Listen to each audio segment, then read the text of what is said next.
Hey guys, it's an odd time of day for a live, and I didn't give any warning for this one, so I don't expect very many people to catch it as it's happening. I just wanted to give some updates and talk about some of our current cases and talk about what's going on at the shelter. And as I've explained in previous lives, that seems to be much easier doing these videos than it is sharing small clips. So first off, I want to talk about Captain, the amputee dog that came in with kidney problems. He is being euthanized as we speak, which is heartbreaking. I am not in with him right now because when I went to go pet him this morning, he seemed less comfortable with me than he is with Teresa and Shakaylee, so I didn't have anything to offer in that situation. And despite my own feelings or wanting to be with the dog at the end, their comfort is my first and only priority. What else? So yeah, I've got a video that I took of Captain explaining the situation, and I'll post that as a story or an update today, or Luis will post it. One of us will. It is sad when we can't pull off a miracle, especially when Warpaws has been able to pull off so many miracles over the years. It's starting to wear on all of us a little bit that we've had a bumpy 3 months where we've had case after case after case that's come in that have been ones where we haven't been able to realistically save the animal in a way that is humane. So that's kind of a bummer. Also that this dog underwent the trauma of an amputation at a local vet just to lose its life blows. Like I'm not sure how else to say that. And I get that the local vet can't control everything, but this is a case that should have been brought to us much earlier. We may have been able to have a better outcome. We also suspect that this dog was just pumped full of Medicam without being weighed or checked, and being overdosed on NSAIDs, can cause kidney failure. So we suspect that's what's going on. So yeah, real fucking bummer of a day we've got here. What else? Not all that long ago, we shared a story about a dog named, hi Shona. We shared a story about a dog named Thursday that came in that was emaciated, covered in ticks. I wanted to talk about that video a little bit. It got a little over 10,000 views, which means that it was viewed by some people that don't normally follow us. And some of the comments were kind of abusive. And well, that's expected. I did want to give some context for that story for our followers, people that do follow our page. So that dog was found outside. We have no idea where it came from, if it was owned. It did have cropped ears, so some human had hands on it at some point, but we don't know when or where it came from. The dog was jaundiced, it was dehydrated, it was emaciated, it was covered in hundreds and hundreds and hundreds and hundreds of engorged ticks that as we were bringing the dog through in the Satuta, the ticks were dropping off of it. And so all the dogs that were in the airlock, we were trying to scramble to grab the dogs and put them up. And Elsa refused to let anybody grab her.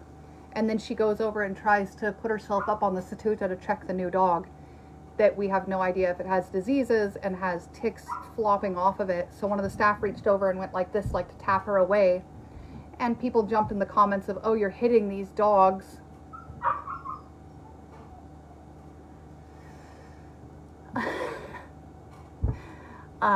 And then other people of like, oh, you didn't even give that dog a chance before you euthanized it. You didn't give it a chance. You didn't let it heal. I was checking with the vets, asking them if there was anything that could be done for this dog because I felt so badly for it, but those were my feelings. And that dog was suffering massively. He was blind, he was deaf. And he was just, it was not a case where we were, like, if we had tried to treat that dog, that would have been cruel. It would have been a cruel act for us to keep that dog alive just to satisfy our own feelings. Sorry, 1 minute. I'm going to let Elsa in because I actually can't deal with her barking outside. She's decided that she must be with me at all times or she's going to cry. Come on, baby. Come on. Okay, Andromeda, you can come in too. You're not supposed to, but let me in. That's a little better. Come on in. Come on, Elsa. Come on. Let me show you the view. She's very happy with herself now that she's in here.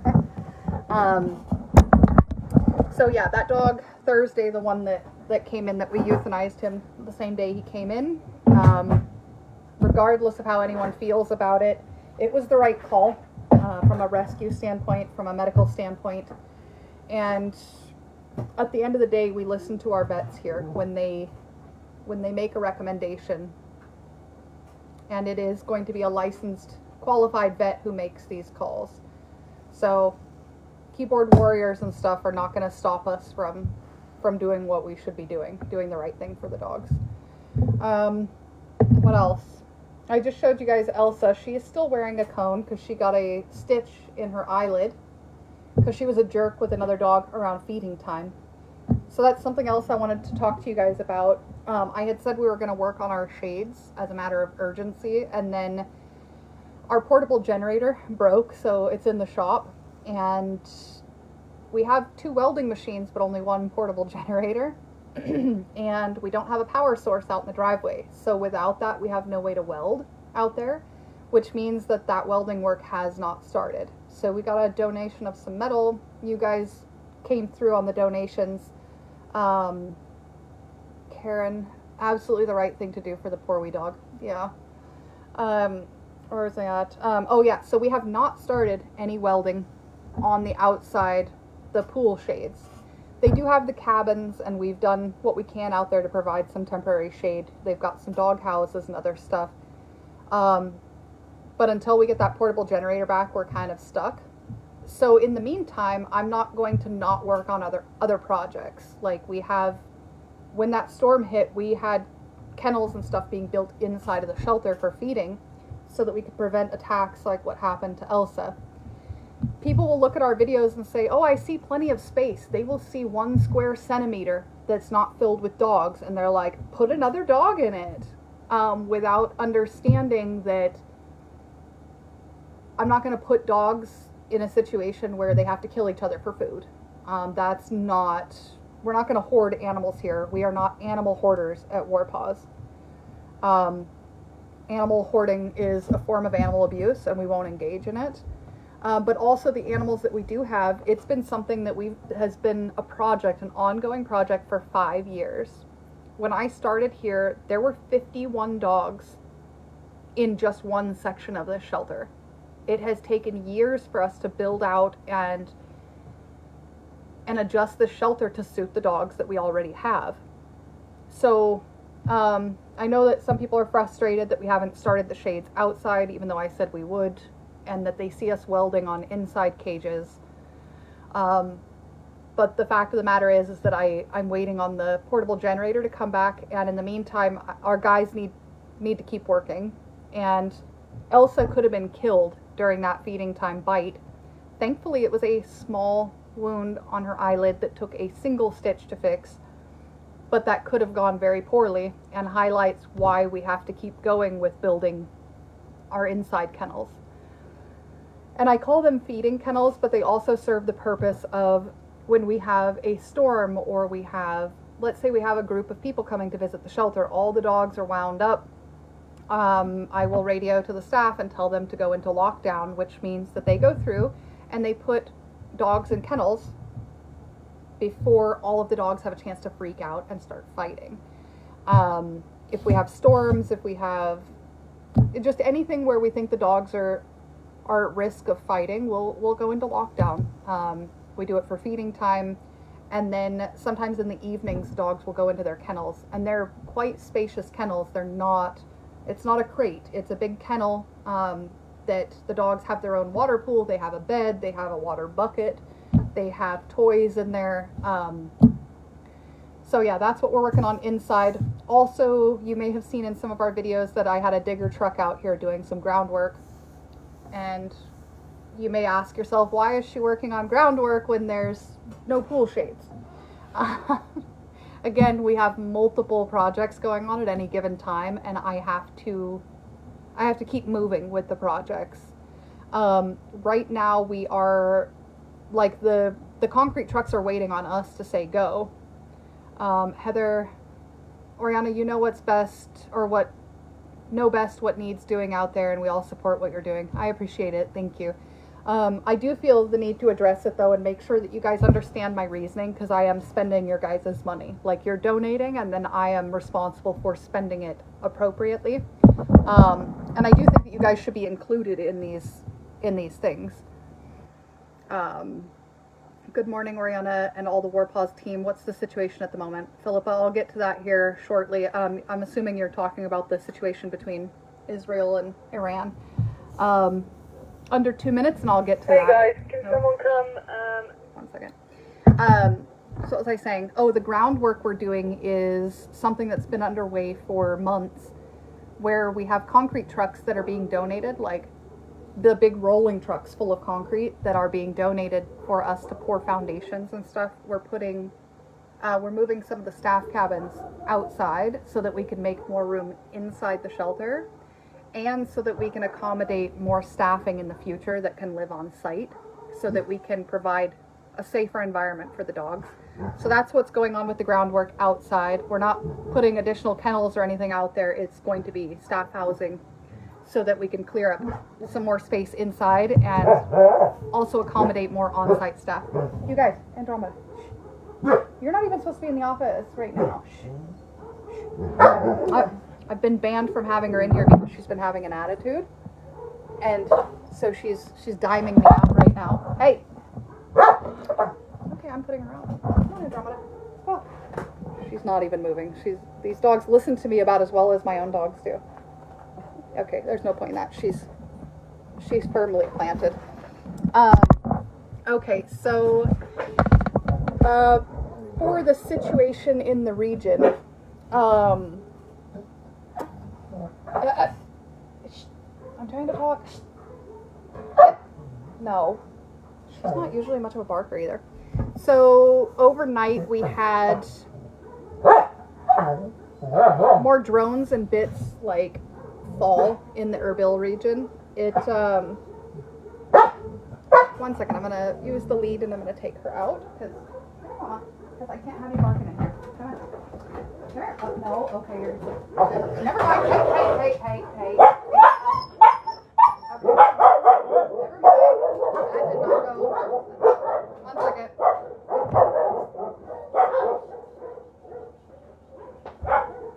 Okay.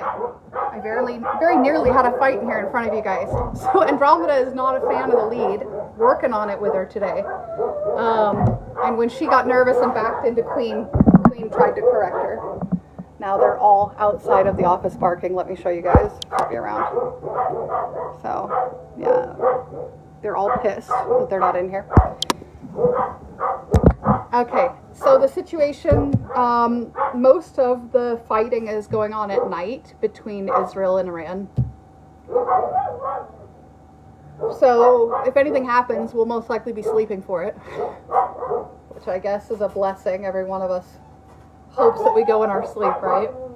But yeah, so Erbil has had more debris falling, fuselages and bits. So when the missiles from the Iranian side are going over, they have an area where there's fuel, right? And when that's expended, which is usually right over Iraqi airspace, that piece breaks off and falls. Those are very rarely reported because they drop in deserted areas where there's no one there. So bits falling from that, some of it's been reported, a lot of it has not. I mean, there's probably thousands and thousands of those just around the area. But the C-RAMs from the U.S. appear to be shooting down Iranian projectiles, not Israeli. Even though the U.S. has an obligation to shoot down all all projectiles over Iraqi airspace as part of the deal of having those CRAMs here. But it appears that it's just the ones coming from the Iranian side. But so yeah, overnight we did have some confirmed bits that came down, and these are risky to us. Like, you don't want this stuff falling on you. And yeah, here we just want it to stop. We don't want this situation to escalate. It's not good for us. It's not good for us if the US gets involved. Regardless of anybody's feelings on this, if the US gets involved, it's very likely to affect us in a pretty bad way here in Iraq. We do house a lot of American military and coalition forces here, and they will be held responsible for whatever the US does. Not to mention any potential, nuclear fallout if uranium plants or other stuff are attacked. Like, they're kind of close to us. So yeah, that's the situation right now, and we're just monitoring the news. I did attend a meeting yesterday with a bunch of other country directors and security managers for NGOs. And everybody's kind of in the same boat right now. Like, we know what's coming from the news. We have some of our local contacts. All of the airspaces are closed. There is some border crossings that are open,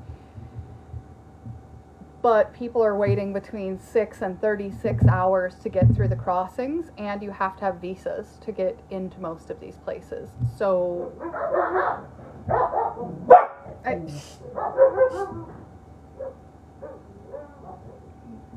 they don't care at all that I'm on a video, just like my dogs at home. So yeah, it's pretty stressful times. We're trying to just take it a moment at a time here and not focus on it too much, but I'm not sleeping well. I don't think many of the other people here are sleeping well right now. Every noise we hear, like the airspace is closed, so it's quiet, way quieter than normal. So every noise we hear is like, you kind of wake up to it and you're like, oh, is that little bit gonna fall on me or someone I know, or like, is this it? So that's a bit torturous.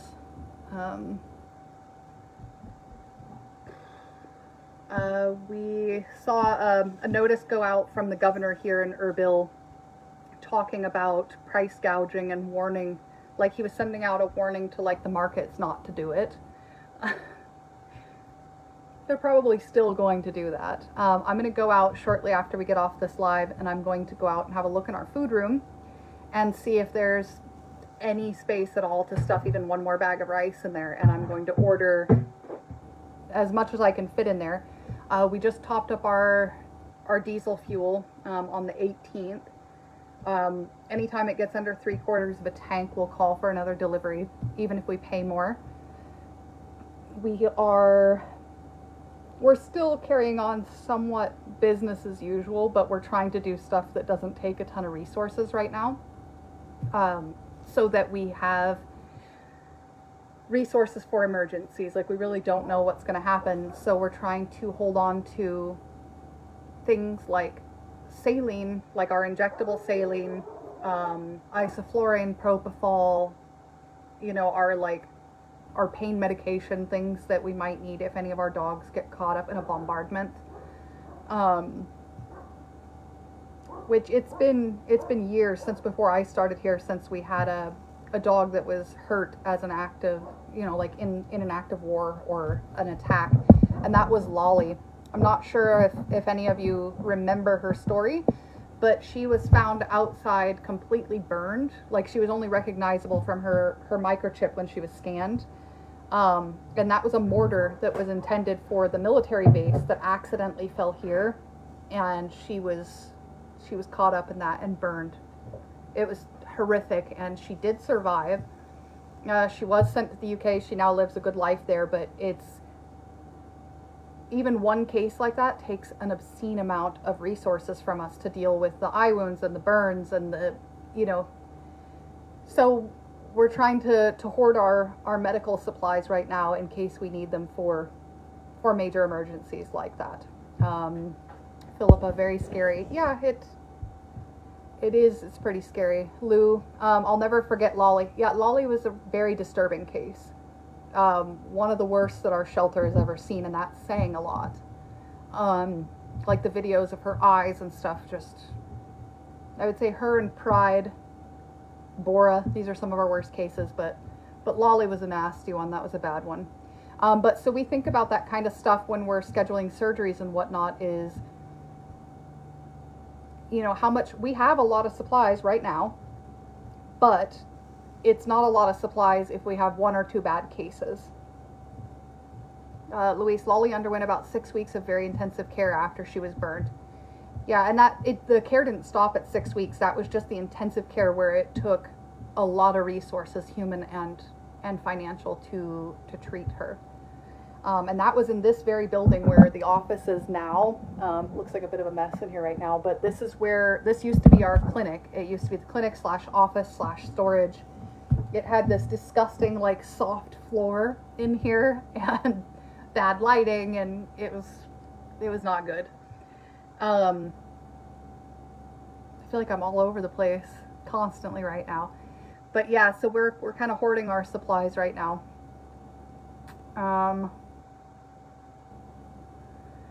Yeah,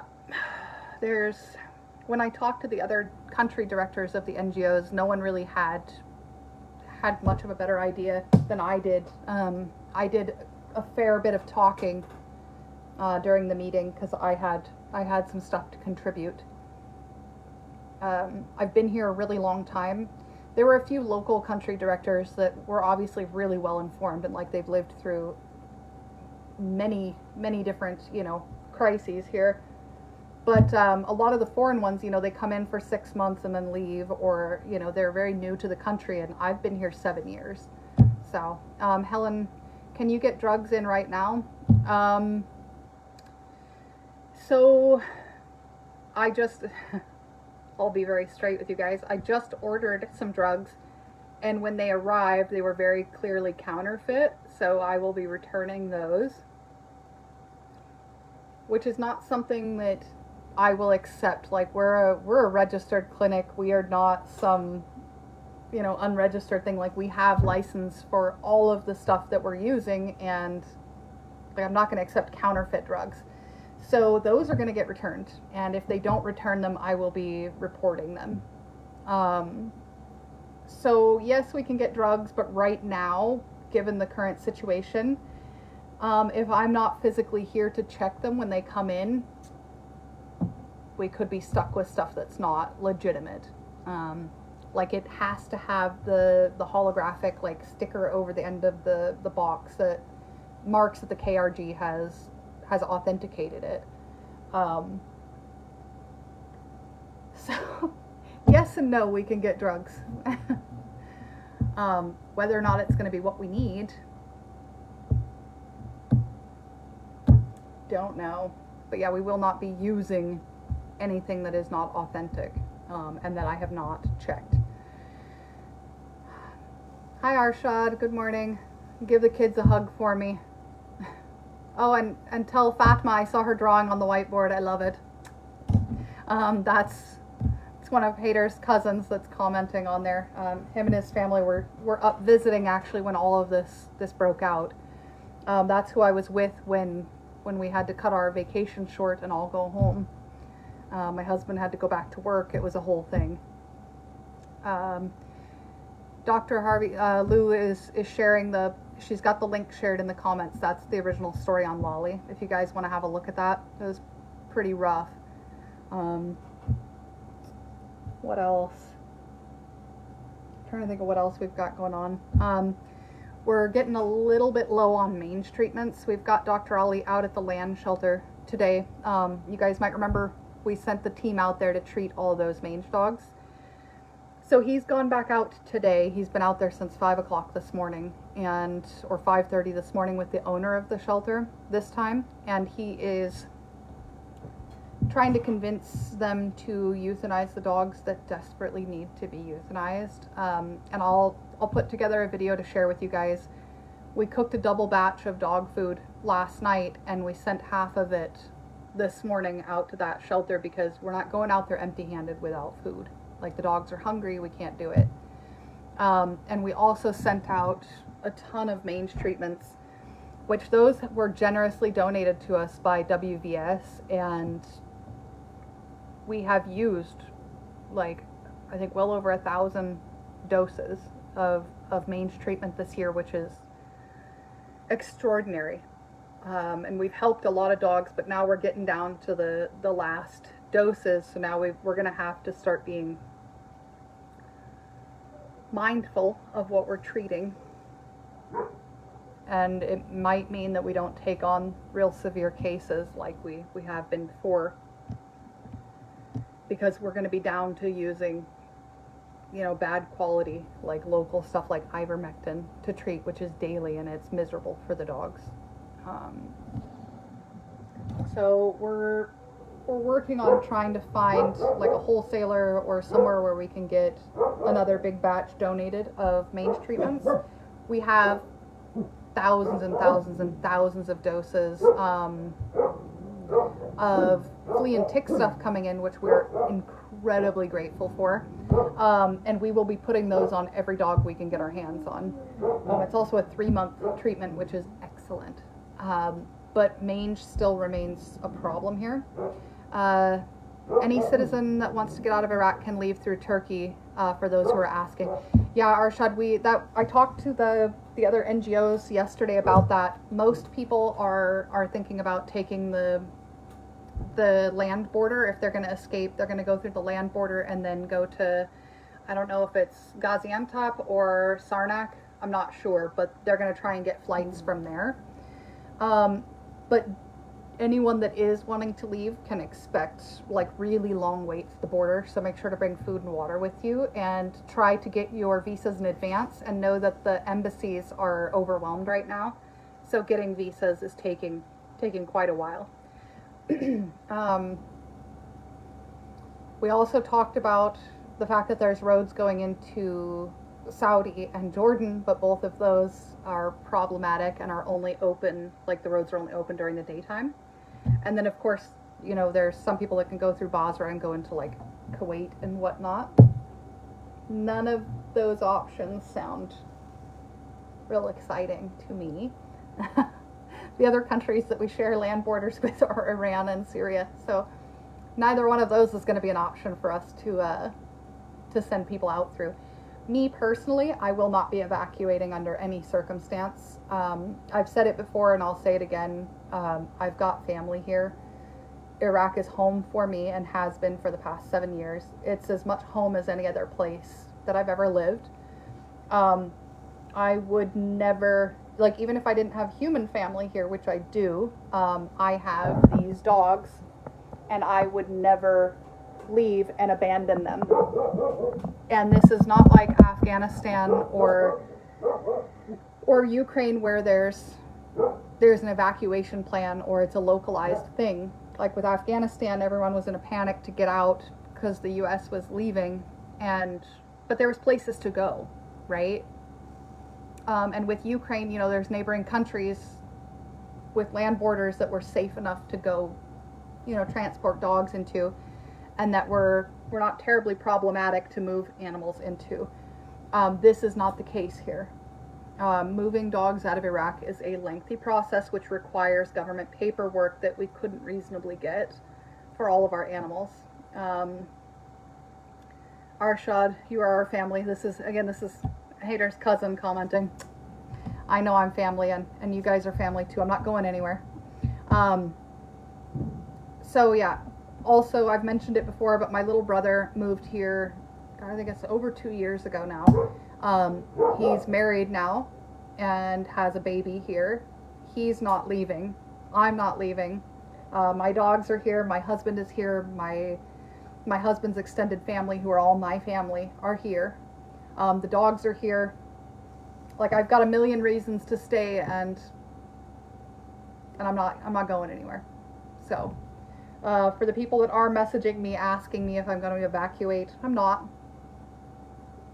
And neither is my brother.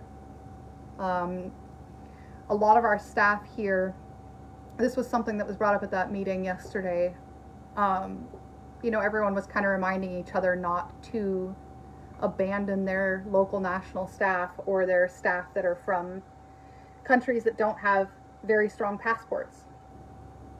A lot of the NGOs are staffed with multinationals, so people from all over the world, Bangladesh, Nepal, Pakistan, like everywhere, right? And in a lot of these evacuations, they'll evacuate their Western staff and then just not think about the rest of their staff and just leave them behind with no job and no place to go and no way to get out. That is not something WarPaws would ever do. We have a multinational team and we're not going to leave them behind. And let's say I could evacuate all of our dogs, like our 700 that we have, and all of our staff.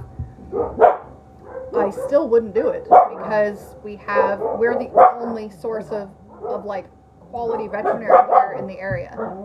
So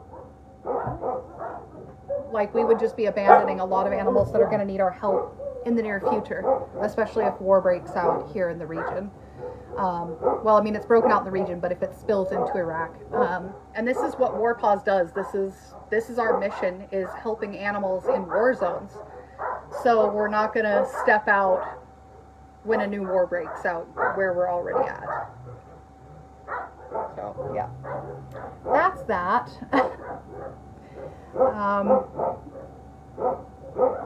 What else? We're just taking common sense, precautions right now.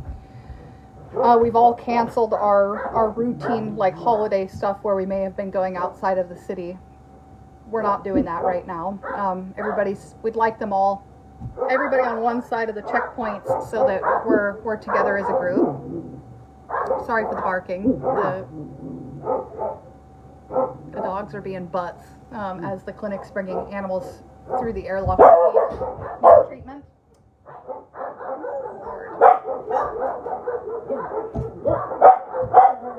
Oh, and our volunteer vet, Dr. Zubeda, just arrived, so the dogs have got to chime in. Just give it a second. Also, sorry, I noticed in my other videos, you guys hear me like there's like a sound from me touching the tripod or like tapping my fingers. It's a nervous thing that I do, but I need to stop messing with the table because it screws with the audio for you guys. I may have to invest in a decent like microphone deal that I could clip on so that you guys can hear me a bit better in our videos. So yeah, I was talking about common sense approaches and things that we're doing, like canceling our vacation, like our routine holiday and off time. We're still gonna, try and get some rest, but we're not gonna be taking that rest out of the Villa area. One moment while I let one of the dogs in. Hey. Oh, you little maniac. You want in or out? Come on. Good Lord. Everybody wants out. Everybody wants in. So this is part of why I've been taking a lot of our receipts and documents and stuff home with me so that I can work from my home office on administrative stuff, because it is very, very difficult to focus here. And when I'm doing important stuff like dealing with our financial accounts and whatnot, it's important that I'm accurate. God bless you and WarPaws for miracle jobs you do and done till now. Thank you very much. Thank you. What was I gonna say? So common sense precautions, we're making sure to stay stocked up on our supplies. Things like food, water, fuel for our generator. We've asked the staff to avoid areas that are frequented by U.S. citizens, which I know sounds kind of silly since this here space where we're at is frequented by this U.S. citizen. Is that cheeky Vienne I saw? Yes, it was, Lou. And she, like I said, Andromeda has been banned from the office, but here she finds herself snoozing. And there's Vienne and Gara. not supposed to have Andromeda in here right now because she's been kind of guarding the office, the white dog that's back here. Super friendly, normal, and then recently she started like guarding the office against anyone that wants to come in here except for me and our operations manager to here. So I was told that I have to keep her out of the office, or that I should tether her while she's in here to kind of set some boundaries, but I'm struggling with that. And also they come in here and then they lay down and like act like nothing's wrong, right? Like, why on earth shouldn't I be in here? So yeah, we're stocking up on supplies, asking our staff to avoid don't linger around the embassies or the airport, or restaurants and bars and stuff that are near the airport, especially in the evening hours. So during their off time, obviously I can't stop people from doing what they're going to do, but I have asked the staff to avoid the restaurants and bars that are in areas that could be accidentally hit, in an effort to attack the military base / airport in Erbil. And we've canceled all non-emergency travel between governorates. Louise, oh, my love, Vienne. Yeah, Vienne loves you too. You should take her. She is such a nice dog. Her little bouncing from her surviving distemper is very, very cute. So what else do we have going on? Oh, we have like some record high temps that are going to be coming to Iraq. We're also expecting more sandstorms, or dust storms. And today is the 1-year anniversary of that tornado we had during the day while I was here that shifted a 40-foot cabin, and like the video I reposted it on our TikTok for the 1-year anniversary, but it was like sucking dogs into the column of air through their dog houses everywhere. And I remember like hearing the sound and I was like, oh, what on earth is that? Like, it sounded like the roof was going to get ripped off of the clinic. So yeah, today's the 1-year anniversary of that. So like I've said in previous videos, it seems that June is going to be tornado season for us out at the shelter. Louise Hasty, we are having summer in the UK this week. Enjoy it while it lasts for the 2 or 3 days. Louise, that's going to be tough for those businesses. Yeah, no, the businesses are going to struggle, but I'd still rather our staff be safe and not frequent businesses that might be in an area that could be targeted.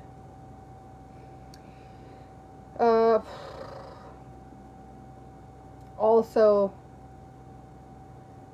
like there's a lot of news to absorb right now, and I'm sure you guys are all watching it too, and some of it's legitimate information, some is not.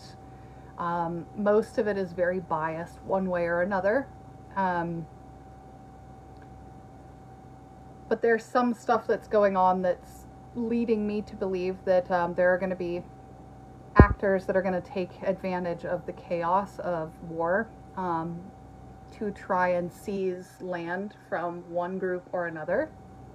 I won't say who or what, but if it happens, it's gonna draw problems to the region, to Iraq specifically, the northern part here where we are.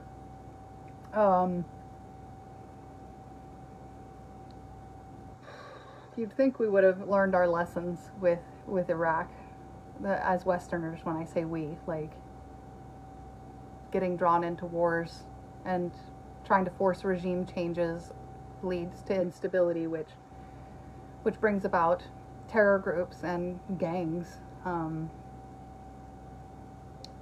Yeah, I just wish we would stop. I wish that we would stop going to wars.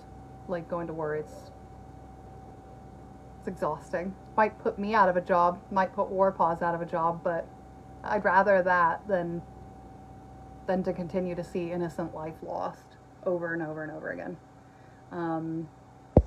Vicky Martin, thank you, Oriana, and to all of the amazing staff and volunteers at War Paws. Such worrying times, and we appreciate you all more than you know for being there through thick and thin. Yeah, we appreciate your support.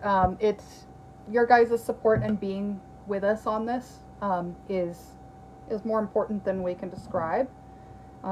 Makes us feel less alone. Helen, that's the problem with humans. They never learn from history. Yeah. Yep. Empires rise and fall, and usually because of some dirtbag that just wants to be in control of everything. That's usually the moral of the story. Yeah. So after the live today, I'm going to spend the day I already did my walk through the shelter and inspected the new kennels and stuff, and they're all really nice. We're getting very close to having the inside of the shelter sorted while we're waiting for our portable generator to be repaired. I'm of course going to give you guys videos and updates and stuff as soon as the outside shade is built. We're using donated metal and stuff that we've recycled and whatnot. Even though we did get quite a few donations in, it's taking a little while to get the money into country, so we don't want to wait on building those, and we'll try and just build them as strong as we can.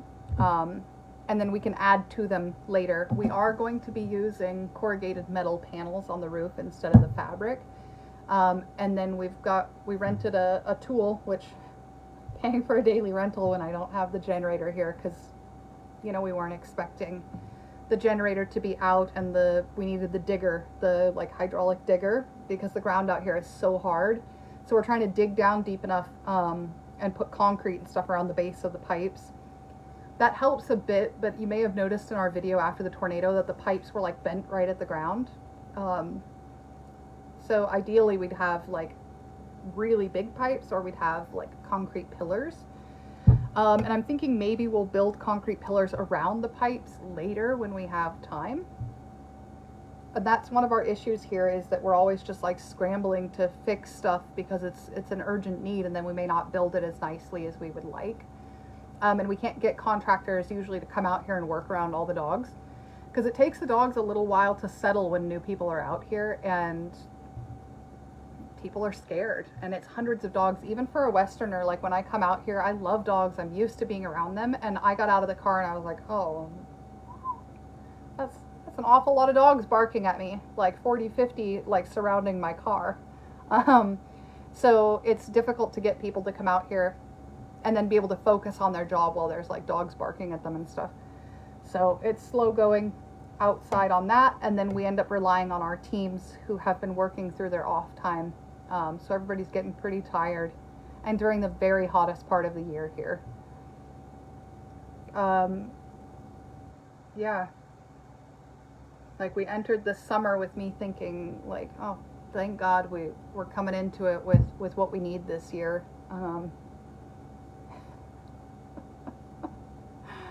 And then, yeah, got wars break out, insane weather, machinery's breaking down.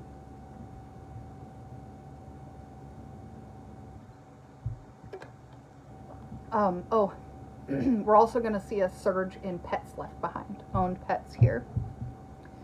So we had a cat brought in this morning that was purchased or adopted by an American person, and they left on vacation and just left the cat in the apartment with food and water and thought that was okay, and now they're stuck out of the country. And our trustee has stepped in, one of our trustees that lives here locally has stepped in and taken the cat off of this lady, brought it in for a neuter today. I think it's a male cat. It's one of those flat face, the Persian cats that we can't even put on a flight because they're banned from flying because it's a health and safety risk. So that person's probably not going to come back into the country, and now the cat's got to be rehomed. So whenever there's conflict, during COVID, other stuff, when people left the country, they couldn't take their animals with them. They didn't think about how their dog or cat or bird or rabbit or whatever they've got is going to get out of the country with them. So then we end up seeing a huge surge in owned animals that don't really function well in a shelter environment, coming in. So I'm bracing for that. We can take on a limited amount of animals. I mentioned previously in the video here that we are not going to hoard animals, but we're also not going to leave an animal that's been locked in an apartment and just abandoned. So, and owned animals are trickier for us because they, like I said, they don't really, I can't release them outside. Sometimes they're small breeds or breeds that just can't, like they can't cope with the heat here. They're not suitable for this region. So they end up having to stay in, and then I'm like, well, now what do I do? Like, where do I put them? And we need more money, like always. Like we have money for this month, and we have money for about half of next month. And then it's like, okay, so whatever donations are sent in, let's say they're sent in for emergency response, and then everything calms down and that emergency response isn't needed. I still need funds to keep going, like month after month, to feed the dogs, to pay the staff. This is not a volunteer-run organization. As much as most of us would love to moonlight as animal rescuers, there's actually, we're not independently wealthy, and there's not enough hours in the day for us to work a full-time job to support ourselves and work a full-time job plus doing this. I work an average of 80 hours a week. Maybe not physically at the shelter, but 80 hours a week. And that's being conservative. Louise, I would say she's probably working more than me. It's like, where would we find the time to work another job? So anyway, we need money month after month after month after month to feed the dogs, to keep the power on, to keep this place staffed.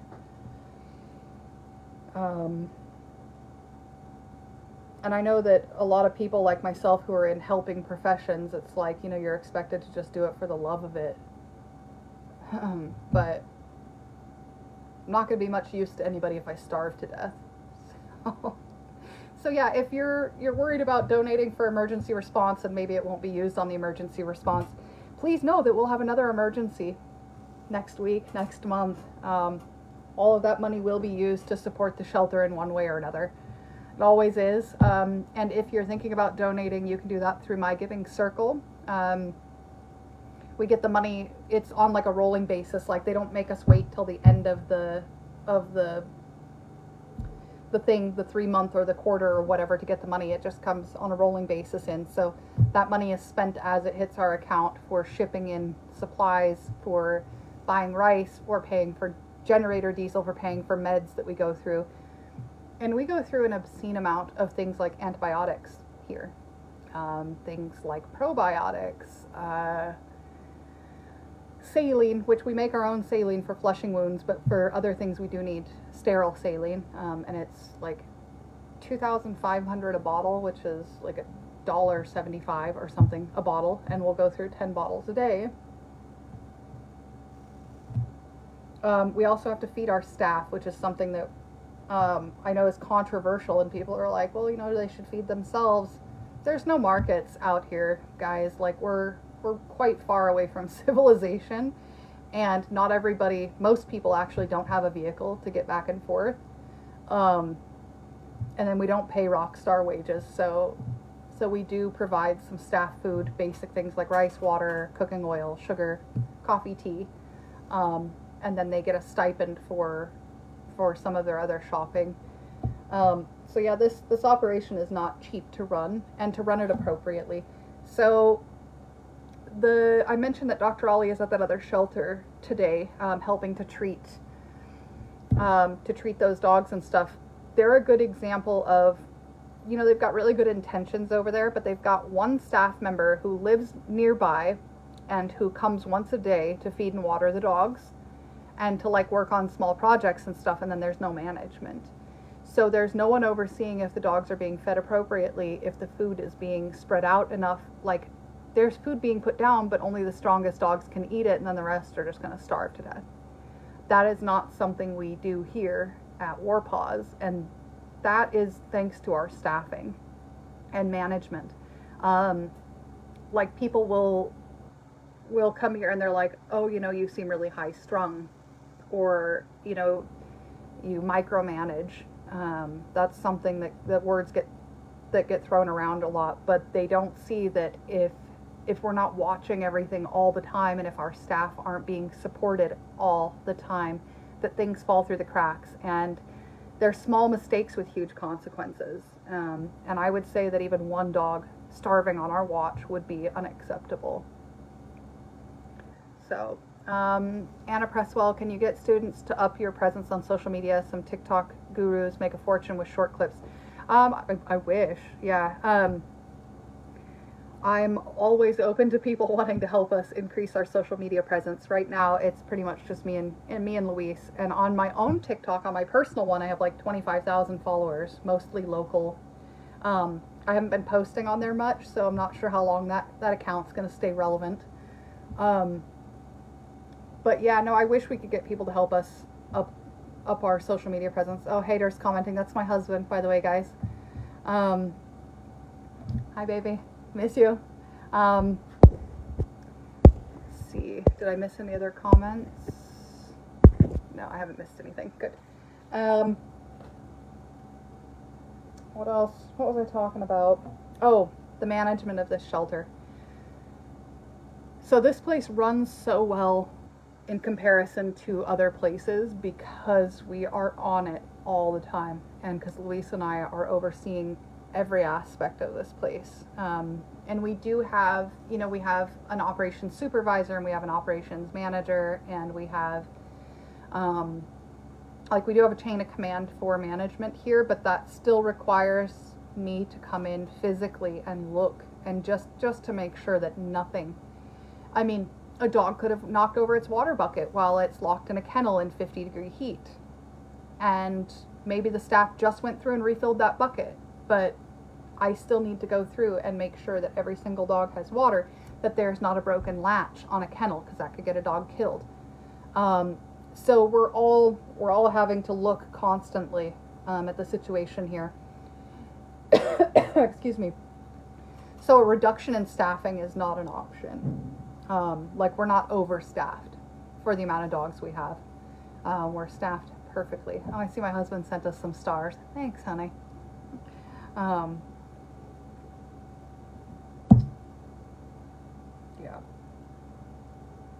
Trying to think of what else. I'm all over the place. Oh, for all the people that donated these Sharpies, thank you. Thank you. I still have a lot of them hidden in the cupboard, but every time I put a new one in my little basket on the desk, it's gone the next day when I come in. Got little pen thieves out here. And Sharpies are in high demand here at the shelter. So are dry erase markers. I still got a decent stock of them, but they dry out somewhat quick.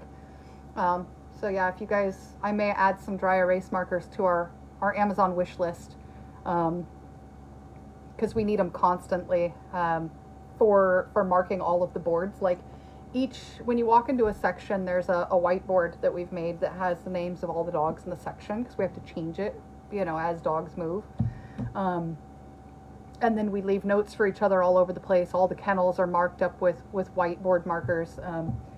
They're a very commonly used item here, so I may add some to our wish list here shortly. If you guys want to order stuff off of our wish list, Luis and I are always changing what's on there. Excuse me, I've got a little bit of indigestion. I think it's stress.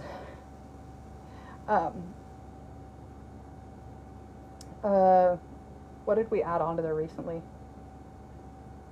Luis just added something on there that, anyway, there's stuff on there. There are syringes, and some of it's clinic stuff, some of it's stuff for office supplies. Oh, I added, that's right, I added some of these, they're like a filtration straw for drinking water, dirty water. I'm thinking, given the current climate, that maybe I should have some emergency supplies for filtering water for our staff. The dogs are robust enough to drink out of a mud puddle, but I don't know if myself or the staff would survive drinking the water that is outside. I think it might kill us. So I added some safety equipment and stuff to our Amazon wish list that is for myself and the staff. So if you guys want to send any of that in, I would appreciate it. just in case I have to drink the tap water here in a pinch. And those straws are supposed to last for like 4 years for a liter a day. Louise says I added chlorhexidrine shampoo. Oh, that's right. So dogs that are coming in with mange need constant bathing with the CLX, the chlorhexidrine shampoo.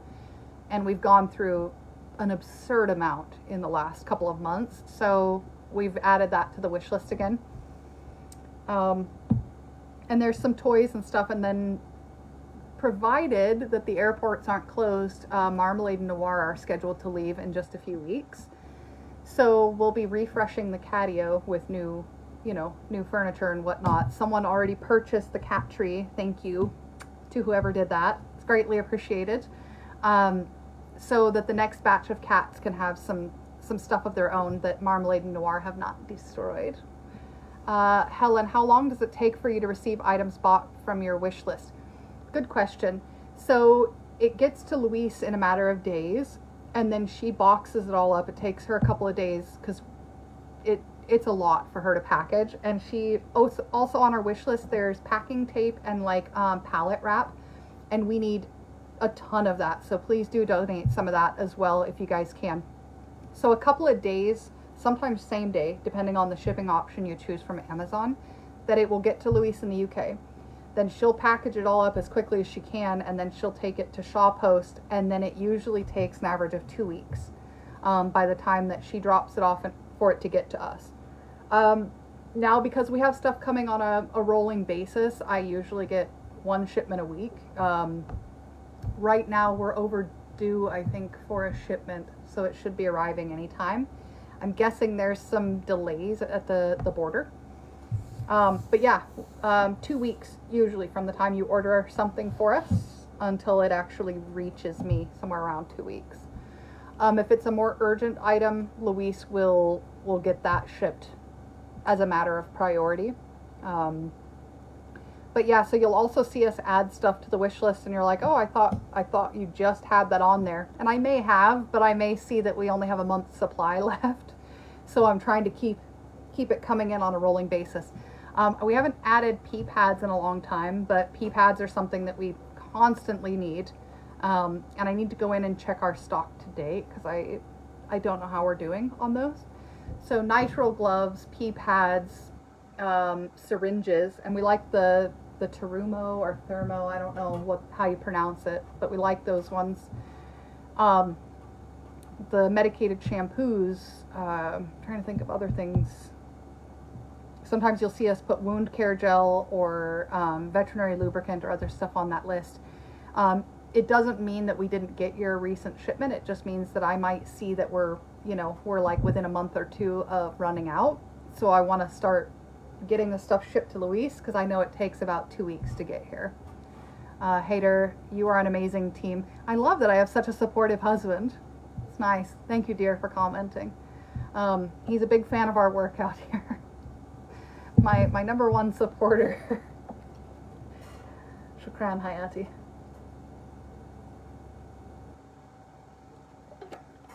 What else?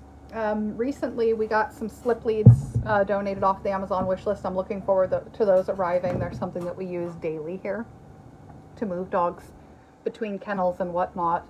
Also, any dogs that are going up for adoption, we have to start training them with slip leads to get them comfortable. As some of you may have caught in the video, Andromeda, who's not a big fan of the slip leads, kind of freaked out when I put it on her and pulled back, and that almost started a fight in here.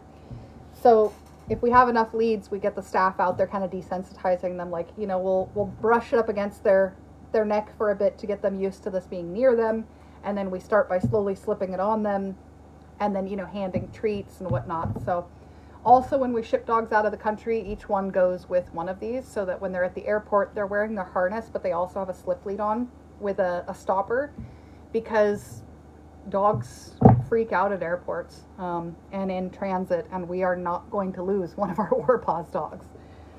So yeah, we constantly need those slip leads because, like I said, we send them out with the dogs as well. Also, sometimes dogs will pull them down and chew them, despite our best efforts to keep our stuff and our equipment safe. We do have a lot of dogs here, and some of them are quite mischievous. So yeah, thank you to whoever bought those leads. We had a recent donation of some of those big, the double cat kennels. Those are in use right now, like as we have cats coming in. But so if you see cat toys and treats that I'm adding on there, that's because I'm just trying to refresh our stockpile before a new batch of cats comes in. What else? Not really sure how we're gonna do. I'm alive. Kaylee's asking if she could come in. If she does, the dogs are all gonna lose their mind. So I'll go in and check with her in a minute. I've got my radio shut off, so I'm sure she did try to radio before she came over. On that note, I should probably let you guys go so that I can get back to work. It's 10 a.m. here, and I've still got a ton of work to do before it gets too hot. And she was holding a booklet for that owned cat, so I'm guessing she's got questions on documentation. Oh, you have to go now too, Hader. Love you and miss you. Bye. Thanks for joining. All right, guys, I'm going to let you go. I'm going to head over to the clinic, see what Kaylee needs, and then I'm going to go out to the food room and see how much food I can stuff in that room for emergencies. Luis, if you wouldn't mind dropping the links to our My Giving Circle, the website, and our Amazon wish list somewhere in the comments of this video, I would really appreciate it. Just that way people don't have to search for it should they want to support us. And we appreciate all of you guys, whether it be donations, likes, shares, votes on My Giving Circle. All of it's appreciated, and we love and appreciate every single one of you guys.